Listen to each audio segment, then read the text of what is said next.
Now, this technique is kind of a spin on something that Scott Kelby had done. If you've gone to any of his Down and Dirty classes, or even you've probably seen this on Photoshop TV as well. And what it is a way of presenting your photos, and he presents it with either one box or a series of boxes encasing the object. So I'm going to go ahead and do that, but we're going to do a little something different at the end here. So here I've got my image. I'm going to go ahead and double click on it to go ahead and turn it into a regular layer. Then I'm going to create a new layer, and I'm going to bring up my grid. Let's go under the View menu and go to Show Grid. And I'm just going to use this grid to draw some boxes here. Let's actually fill with a color so we can see what's going on here.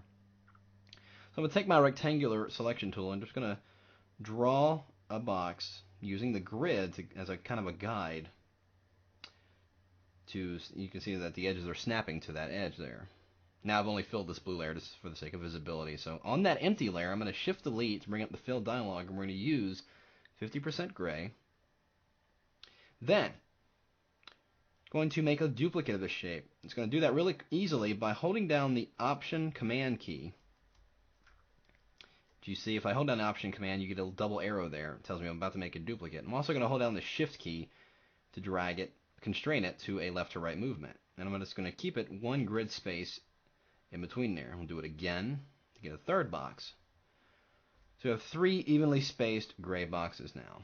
So I no longer need my grid, so I'm going to go under View and turn that off. No longer need this layer, so let's go ahead and throw that away. So let's go ahead and make sure that these boxes are aligned up. So let's go ahead and I'm going to hit Command or Control A to select the entire document and center that up. Then let's turn back on our original layer there and drag it above those gray boxes, and let's just clip it inside there. I'm going to hold down my Option or Alt key and click between the layers, and it will clip those inside those shapes. Let's put a layer beneath those shape layer, and to create a new layer beneath your currently active layer, by default it puts a new layer above your active layer, but to put one beneath your currently active layer, hold down the Command key rather, or the Control key, and just click the new icon. And let's just fill this with white. And since white is set as my background color, I'm just going to press Command Delete. There we have that. Now, I'm going to scale this in a little bit. I'm going to bring up Free Transform by pressing Command or Control T and holding down Shift Option so it scales it proportionally to the center. I'm just going to scale this box in a little bit. You notice it's not having any effect on the flowers itself, just the boxes. Now, here's where it would probably you're probably recognizing it. I'm going to go ahead and drop some text in here. Let's call this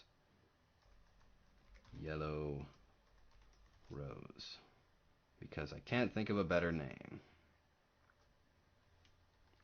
And it's inside that clipping group, so I'm just going to drag it outside of that clipping group so it's visible. Let's go ahead and align it up.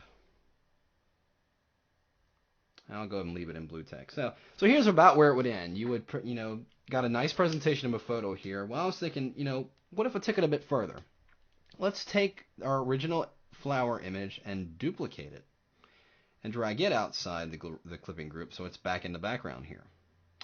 But here's what I'm going to do. I'm going to invert the image, invert the values of this layer by pressing Command or Control I. Then I'm going to create a layer mask on this image. Then, using the gradient tool, making sure we're going from a black to transparent gradient, I'm just going to bring the gradient in a little bit outside this area that we've got clipped in here of the original. And I'm also going to drop the opacity of this layer down considerably. Let's go to about 50%. There I have that. Now, if I click on that shape layer, those 3 shapes, you can see that now I have 2 layers of those roses, one inverted, one regular, and this one's clipped inside those shapes. If I move those shapes around, you can see it's almost like we're looking through a lens of some kind that's kind of revealing.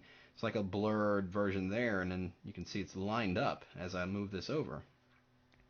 So I may not want just 3 straightforward boxes there. I may want to have it kind of an interesting shape. So with the shape layer highlighted, bring up my Free Transform by pressing Command or Control T, and I'm going to control click or right click directly on that object and bring up this menu, and we're going to go to Warp. And we're just going to give this a little bit of visual interest by manipulating these corners here. Let's just kind of create an interesting shape, why don't we? And mind you, look, it's not doing anything to the flowers themselves, it's merely changing the shape of those boxes. And as long as the original flower layer is clipped inside that box, it'll always reveal itself through there, no matter what I do to these shapes. So I can manipulate these and do all kinds of interesting things, and when I'm done, I'll just press enter. And if I want to give it a little bit more depth, even more, simply double click on it, bring up the layer styles, and just add a drop shadow. Increase the height and maybe the distance a little bit. And there you have it. It's taking that presentation technique a little bit further and giving it kind of an abstract look, making it a little bit more visually interesting there. So give it a try yourself, see what you come up with.